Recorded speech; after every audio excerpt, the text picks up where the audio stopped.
May I request Mr. Shankar Jadhav, Head of Strategy at the Bombay Stock Exchange, to welcome Professor Vaidyanathan to the podium.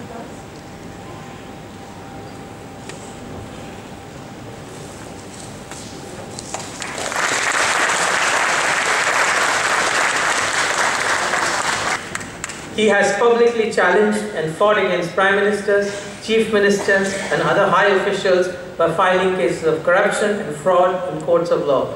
Many try to argue that he makes wild allegations, just like what the judge yesterday said in High Court in an extraordinary order.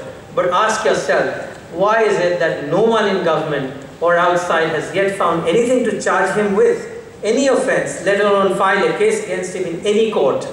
Friends, please join me in welcoming Dr. Subramaniam Swamy, a rare politician with high qualities.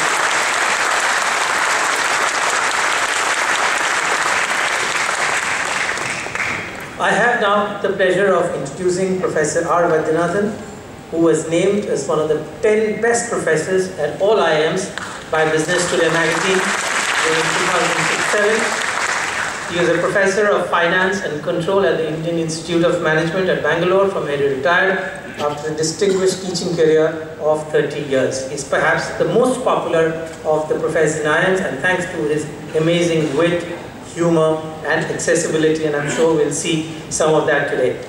A graduate of the Loyola College Madras and masters from the Indian Statistical Institute, Calcutta, Professor Vaidyanathan obtained his fellow in management doctorate from the Indian Institute of Management, Calcutta, where he also taught for 4 years. He was a visiting Fulbright scholar in corporate finance at the University of Illinois in the US, and has worked as a visiting faculty at the International Center for Banking and Financial Services at Manchester Business School and the Faculty of Management at the University of Mauritius. He was a visiting Fulbright fellow again at Salzburg Seminar at Austria, Georgia State University at Atlanta, and International Insurance Foundation in Washington, D.C. Professor Vaidyanathan has been associated with many regulatory bodies such as Advisory Committee on Secondary Markets of SEBI, Technical Advisory Committee on Money, Foreign Exchange and Government Securities Markets of RBI, trustee of the new pension scheme of PFRDA, and he was a member of the Expert Committee on Derivatives Trading appointed by SEBI, a member of the committee constituted by IRDA to study pension schemes for the unorganized sector, and a member of the multidisciplinary high-power group to reform Employees Provident Fund organization. He has been associated with various private organizations as a consultant, such as Hindustan Lever, LIC, ITC, and Bharat Petroleum, and a number of banks as well. He was also the president of Asia Pacific Risk and Insurance Association, headquartered in Singapore, and was on the International Academic Advisory Board of Singapore College of Insurance. Professor Vaidyanathan has been titled as a National Fellow of the Indian Council of Social Sciences Research in recognitions for his outstanding contribution to social sciences, especially in the area of black money and tax havens. Apart from this book, which is getting launched today, he has written 2 other books, India Unincorporated, which is also available today at a discounted price, and Indian Pension System Facing the Future. He has coined the term India Uninc for the largest component of Indian economy, comprising small entrepreneurs and households, and brought this particular segment to on focus of policymakers. Professor Vaidyanathan is now Cho Ramaswamy Visiting Professor of Public Policy at Shastra University at Thanjavur in Tamil Nadu. So friends, with a small introduction, we present you Professor R. Vaidyanathan and invite him to address us. May I now request Dr. Swamy to release the book Black Money and Tax Havens by Professor R. Vaidyanathan.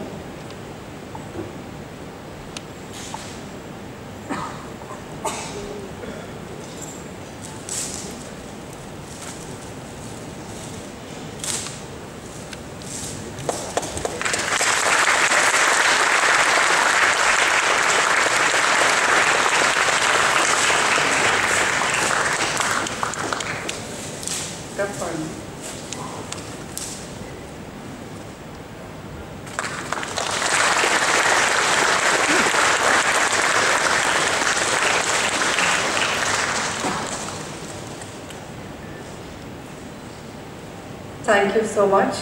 With the book formally launched, may I invite Professor Vaidyanathan to say a few words on what prompted him to write the book and where is the black money.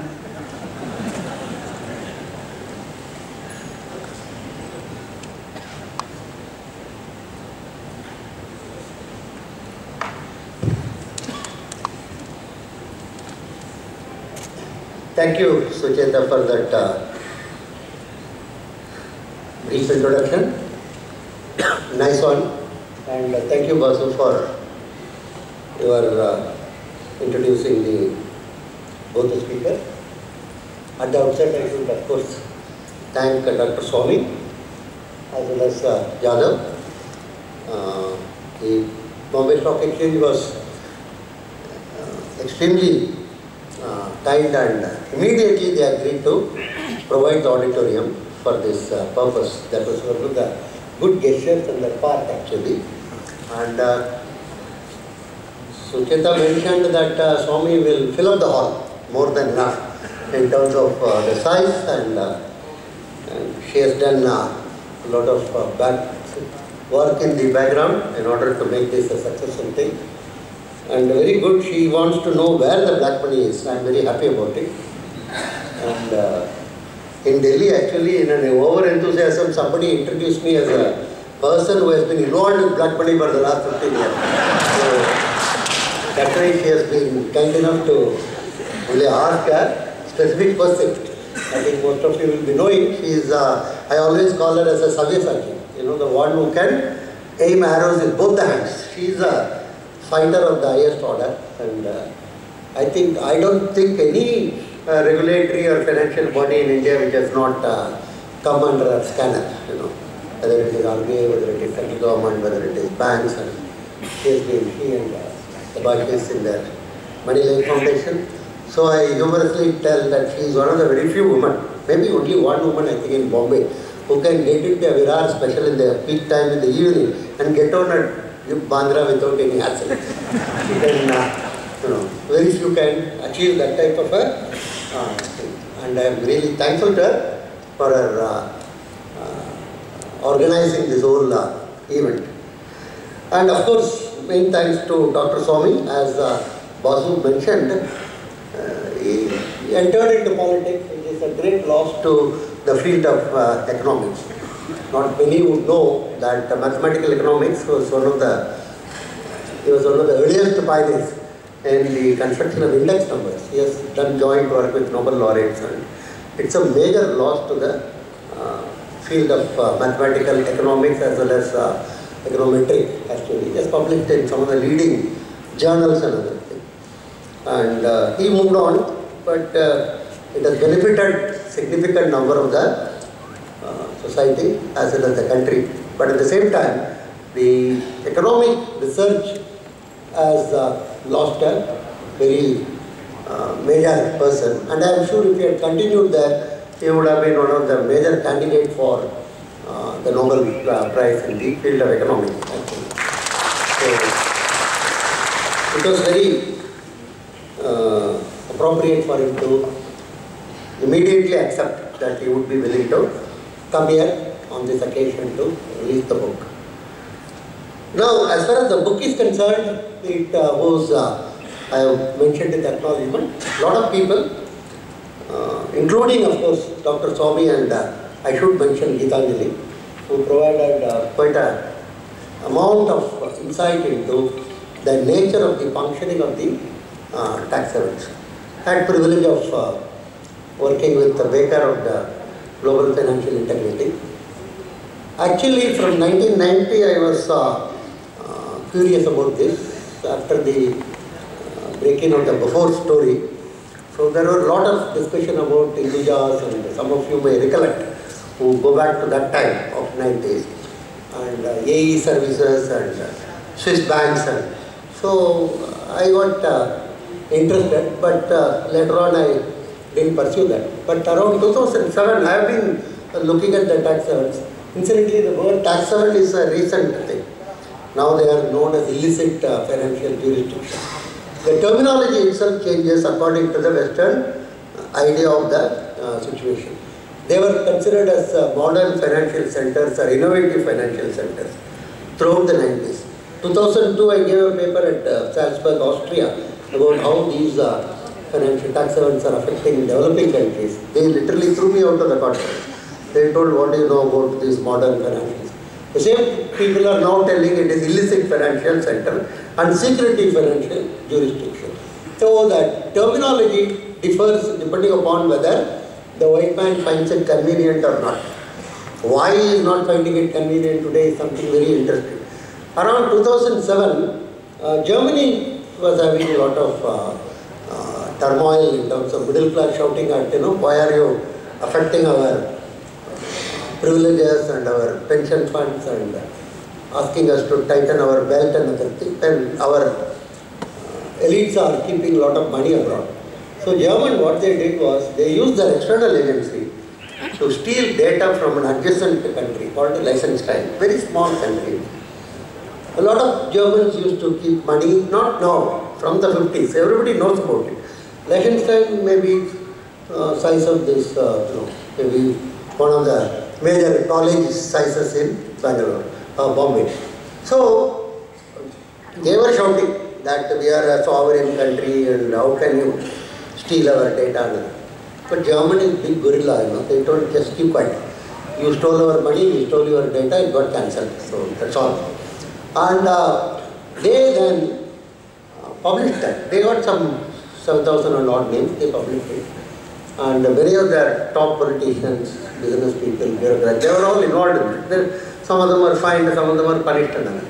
They were left with some 1,700 names, which are not Germans actually. Then they told this is available free to anyone. So the Americans sent somebody, Swedes, Australia, every country sent somebody to collect that information. One country did not send anyone to collect the information. I think you know that, which country at that point of time. I was a bit curious for the simple reason, something is given free and Indians are not in the queue. This is some, I could not understand this at all. Because anywhere in the world when they go, something is free means there will be two Indians at least. One in the front of the queue, one in the back of the queue. And then that front fellow will come again to the back, like that. Nobody is in the queue. So I wrote to that finance minister that I am willing to get I would be delighted to have the data. Put me, send an email. Nowadays you don't require all this acknowledgement due and registered post and all those things. Interestingly, after a month or so, I got a response from one of the junior level person that you are a teacher, we are not able to give you. We can give it to only sovereign countries. So what do? I was scratching my head. One colleague of mine told you can float your own country also. You can buy an island near US and then put your flag and Professor Vaidyanathan country is there. Those are not realistic type of a session. I didn't know what else a teacher can do. I wrote articles in all the paper. I sent letters to all the MPs of Rajya Sabha, Lok Sabha. Interestingly, that time L.K. Advani was the opposition leader. He, whatever reason, he took sudden interest in this. He raised the issue. And then the government also told we will do something about it. And then Advani, of course, constituted a committee consisting of Dawal, myself, Mahesh Jittalani and Gurumurthy and others to study this whole issue. That was on one side. Then second was this Ram Jittalani suddenly got very worried about this black money. So he went and filed a case in the Supreme Court. He went very near to the judges of the Supreme Court and told them, are you aware black money is there in the country? They were also surprised actually. Is there black money in the country? They each one asked the other. And then he told yes. And they have put only one thing, Ram Jittalani, in the affidavit he put me as Exhibit 1, which is not required. I then went and told him, why do you do this? Because India is a very peculiar country, Here the accused can become judge, judge can become the criminal, criminal can become that. So finally they may come and arrest me, telling that this man is responsible for all, anything can happen. Jittalani told, no, nothing like that. Another thing he argued and then independently all the other in India corruption was formed and current Chief Minister of Delhi and he is one of the most active in that. And that Haridwar, Swamiji also jumped into this.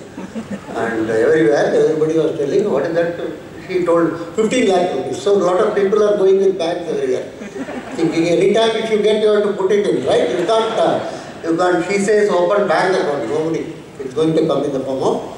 So this is what, then, became a very major. But one man was consistently fighting it, using the most interesting instrumentality of India, legal processes. Never ever he gave up. And actually I used to light-heartedly tell him, he is more in the court than the judges or lawyers.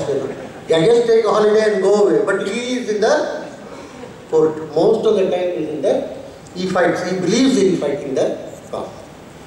So that is how, then it became a, then finally Supreme Court told you must constitute what is known as the SIT.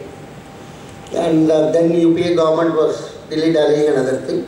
Then the time period was very short. They gave an ultimatum. Then the new government formed one SIT consisting of all the heads of various institutions and other thing, who periodically give it to Supreme Court one cover. Every 6 months one sealed cover is given by the SIT about what they are. I do not know whether it contains anything, whether it is a empty cover or does it have some. That cover is kept by the Supreme Court on the right side. There is one tray for that. It's a red color tray. They keep it. Something like 7, 8 covers, more than that actually. 10, 12 covers would have been collected so far. That's a very interesting thing. That's where the current debate or matter as of now stands. Now there are 3 or 4 quick points I would like to make. One is, not all, but generally globally black money is defined as that money which is not taxed. But in India, interestingly, agriculture income is not taxed. So 20% of our GDP comes from agriculture. So you can generate income from agriculture or show as agriculture income and need not pay taxes. There is no bar. Actually, one of the major political leaders of Maharashtra who has 10 acres of land showed 100 crores of income. And actually, International Krishi Ratna title can be given to that person. 10 acre only. But it was told Maharashtra is a very fertile. 100 crores have generated. So, what I want to stress is there is a huge amount of income can be generated in agriculture which is not legally liable to be taxed. You cannot classify that as black money. So to that extent, roughly 18% or 20% will go away in our calculation. The second is corruption gives rise to black money. Everybody knows about it. But not all black money is necessarily due to corruption. A lot of black money is generated in activities where we simply don't, say you go to a petrol pump and buy petrol, don't collect the receipt. So he may or may not show it in his income. So we have not indulged in any corrupt activity. By transaction, it has generated some amount of black money. The third is estimate. Estimate, your estimate is as good as my estimate. By definition, black money cannot be, many people ask, what is the exact amount of black money? This is something very funny for me, this question itself. By definition, you can only make some ideas or guesses. Government has been constituting committees from 1960s, consistently. So many committees have been, one committee and then, commission and then expert committee and further committee and so many have been. So one thing you cannot deny is, we have never stopped studying black money. Lot of studies have been made about black money by the government of India. Number of studies which are, and this National Institute of Public Policy has done so much work on this. The recent report has not been released, that is another thing. 2 years is over, but that report itself is kept as a secret one. So I do not know why it has been kept like that. So there are various estimates are provided, varying between 10% to 60%. Some of the Marxist friends of mine, they say 60% is black money. The level of the beard, longer the beard, more percentage is the black money, which is estimated by the left friends. But some others say, no, it is not so large. Even assuming 10%, domestic black money would be of the order of something like 15 lakh crore last year. 1,50,000 crore is our GDP. But this is annual figure. Annual figure. And global black money, various estimates suggest, one can make a conservative estimate of $1 trillion US, which will be 65 lakh crores. Other than the money part, or in the form of equity or bonds and other, large portion of Indian wealth in the form of pearls, rubies, diamonds, and gold, etc. are also in the global bank vault. Accumulated not yesterday or anything, but over a long period of time, from the 40s and 50s. So that wealth also actually belongs to the country. Other issue is about percentage. This is a major debate. Everybody, only 1% of India pays income tax, 2% pays income tax, and other thing. It is strictly not true actually. We have something like 250 million families in the country. Of that, 100 million can be excluded as belonging to agriculture and allied activities. So the remaining 150 million, something like 50 million were tax assessed last year actually. Now after this recent demonetization and other thing, it has become, I am told, 75 to 78 million. So 50 million, even if you take out of 150, roughly 30% of the Indians are covered by tax system. Whether it can be increased, whether it is adequate, those things are separate type of issues. What the government can do, most important. See, I think we should recognize one thing. All the elites are involved in this. For instance, my colleague from US, he was here. He was puzzled actually. After demonetization, he saw long queues. But he didn't see any major industrialist standing in the queue. He didn't see any major film actor standing in the queue. He told me one perceptive observation. In your country, only poor people have black money. Rich people don't have any. I asked him why. You see, in your, there is A for Ambani is not there, A for Amitabh Bachchan is not there, R for Rajinikanth, nobody is there in the queue. All fellows are these fellows with dhoti in half mast, which is tied up. It's called dhoti in half mast. And some very old people who would have independently died also, not standing in the queue. They were also standing. Everybody has got hold of the dog walker, liftman, driver. This is what has happened. So the huge amount of black money is, bureaucrats are involved, judicial judges are involved, sports people are involved, film people are involved. So all, it's a sort of one thing, unity in diversity. And black money generation in India is the most secular activity, I can assure you on that. It doesn't have caste and communal issues at all. You cannot say, all fellows are involved in that actually. So it is not as the old American saying is there, Democrat may rule or Republican may rule, but those who govern are same fellows. Kindly distinguish between the two. The rule may be different. So everybody says Modi is ruling or Manmohan is ruling, that's separate. Those who govern are separate. So there is a tremendous amount of vested interest which has come into the system. So which means, we require a huge amount of political will.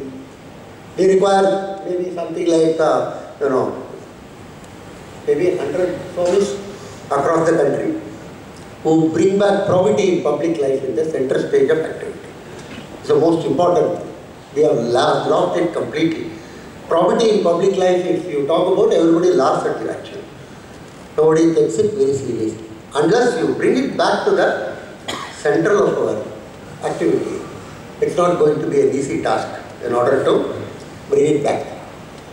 Domestic black money, of course, is used in trade and commerce. It's active. And many people also argue that it's not in cash form, and people who are not familiar with accounting.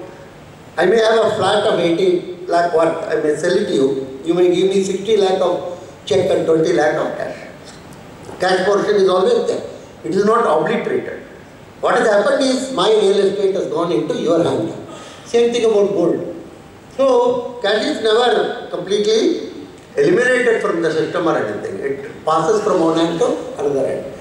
So if you want to really take steps, one important thing in this is we should recognize any amount of taxes or disincentive for transaction, more than 2 lakh, you cannot do more than. The fundamental thing is you have to hit it at the roots. Having cash beyond a point itself should be considered as a crime. Maybe 10 lakh, maybe 15 lakh not for non-corporate things, families and HUF and other things. This is what after the Second World War some of the countries tried in the Europe. Having cash itself. If you have cash of 20 lakh, it is not required to prove that it is disproportionate to your known sources of income or anything. You cannot have this amount of large portion of, and that portion has to be relatively larger to facilitate smaller people to participate and activate. That's the crux of the issue.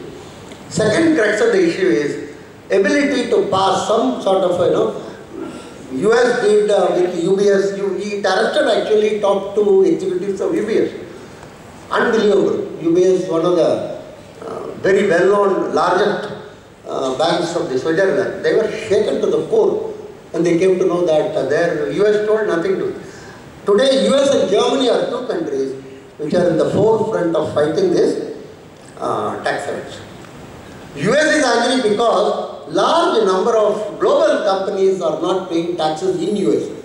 You have Apple, you have Microsoft, you have any number of companies which are earning well. They are all showing it in the tax havens, Cayman Islands and Bahamas. So US is very upset that you are telling you are a US company, you are having global activity, but what about our taxes? Our people are not. The companies are flourishing. US companies do not believe in this sovereignty of countries. They say we are over and above. There are 2 groups in the world today, sir, believe me, who don't believe in sovereignty of countries. One is the jihadis, other is the multinational corporates. Both of them don't believe in individual countries, why we should pay taxes. US is going after them, who are cheating the US. Within US, that is separate issue. US is very, very clear. You can do any mischief all over the world, but not against us. Vis-a-vis us, we should be very clean and neat. So there is a possibility, a collateral benefit we may get over a period of time. That is, they may take action, and out of that, some portion may come to us also. Unless we gather adequate amount of sincere courage, we can pass a resolution also in both houses of parliament. He has suggested it many times actually, telling that any funds kept abroad by Indians belong to the sovereign Republic of India. It is the onus is on the person who has kept it to prove that he has kept it for legal and business and commercial purposes. And then you can appoint a receiver. The President of India can make a proclamation and appoint a receiver and ask him. He can then tell the various tax havens and other countries, this wealth, if it is there, it is ours. Kindly inform us. Or arm twisting is very, very important in international relations. Any type of requesting and other thing is not. And most of these double taxation and other things are not going to. Because they are all prospective. Nothing about retrospective. So whatever is going to be in the future. And there are so many ifs and buts. And let's be very clear, we are not taken very seriously in the international arena. We are not known for doing any surgical strike as far as economics is concerned. So we are, okay, these people will make some noises here and there and everything. We can always talk to them and find a solution. So we require, according to me, if we are very serious about it, we require a new model of politics and economics. We have to decide to bring back probity in public life. It has become so cancerous. It's become very casual, everybody, for instance, something like 1,500 crore they say they have spent on Bangalore roads. Roads are only potholes. It's a huge scandal. Nobody talks about this. It's a fundamental issue is corruption. Massive amount of money has been swallowed by intermediaries. If you take Bombay, Hyderabad, Chennai, Delhi, all these municipal corporations, last 10 years, all employees, all contractors, all corporators, all their assets if you freeze, you will get 2 times the GDP of the country. Take it from me. I'm serious about it. None want to talk about it. Everybody says urban woes and the population has increased and that type of a utility we are dealing. And the corruption does impact in terms of day-to-day living of people. It's not something which is abstract or something. And we have it womb to tomb corruption, I call it. From birth to death. Birth certificate to then death also. Crematorium also, that person says, sir, you have to give something extra. The other day some relatives went and we gave too much extra. He was so enthusiastic, he went and put tons also into that. So there also it is. So it's a all-pervasive type of thing. Asset allocation is different. Last but not least is, not all of it is due to tax evasion. The word used is tax evasion, which is a popular thing. But many of it is straightforward precedent. When you buy aircrafts, when you buy ships, when you buy commission you take and then keep it abroad. That's not tax evasion. Then there is a huge amount of drug running, arms, then running a woman. All these things are associated in terms of gender, and all these activities are not tax evasion. So broadly you can call in terms of vegetarian black money and non-vegetarian black money. I being a vegetarian, I put it into that category, right? So we have to see. The second one is even Supreme Court told is 3 seconds. Not paying taxes is not having confidence in the government of India. But keeping money abroad is not having confidence in the country itself. The second one, and you don't earn also much there. Hardly you get 0.5%, sometimes 2%, 3%, nothing like that. It's not a massive amount of earning you are making by keeping your funds abroad. So it's extremely painful, and no point in talking about eliminating. I don't think any country has succeeded in eliminating black money or corruption. We can reduce it. We can make it in terms of what one can call acceptable level. And we must practice what is known as the swift and severe punishment. Both of them are important. Something like 2 years, 3 years. If 1992 case is going to be settled tomorrow, that is not going to deter anyone from doing it. And we must practice the US method of 85 years of jail and 70 years of jail and other things. Of people who are 70 years already. I think we must. Because otherwise our punishments are extremely, and the whole thing has become cynical actually. Other day one PWD contractor in my part of the country was arrested for taking a bribe of 20,000 rupees. Everybody was laughing. Not for arresting. 20,000 rupees he is taking. What is this, sir? Where have we come to? This was the complaint. Not the bravery. In 60s, I think some of you may remember, T.T. Krishnamacharya time, some 60,000 rupees scandal. He has to quit actually. If today, if you say a scandal of 60,000 rupees, I don't think anybody will listen to you also.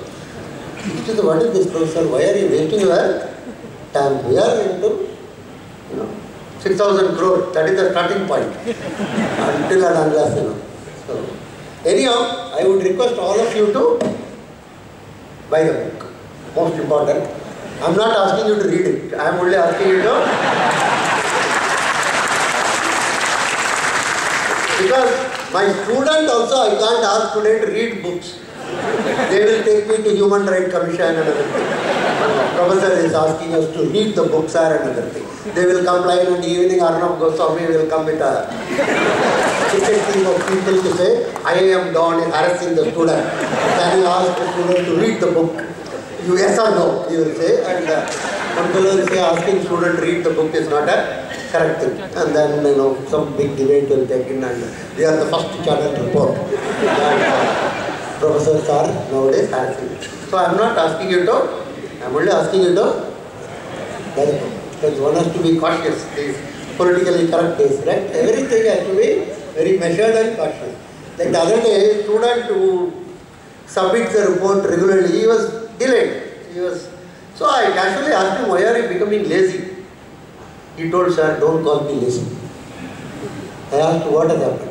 I am not lazy, I am differently motivated. So, thank you very much, sir.